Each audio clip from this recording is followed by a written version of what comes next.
Joan was a savvy real estate investor.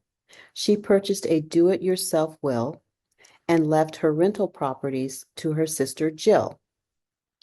Jill actually died before Joan, but the will did state that if this happened, that her brother John, Joan's brother John, would receive those properties. Jill actually left more rental properties to Joan. Joan never updated her will and did not specify what she wanted done with these additional rental properties. John assumed that because of the will and how specific it was, that everything was meant to go to him. Unfortunately, that's not the way it turned out. Because Joan did not update her will, some nieces came in and actually received those properties that she had not accounted for. Is this what Joan wanted? We'll never know.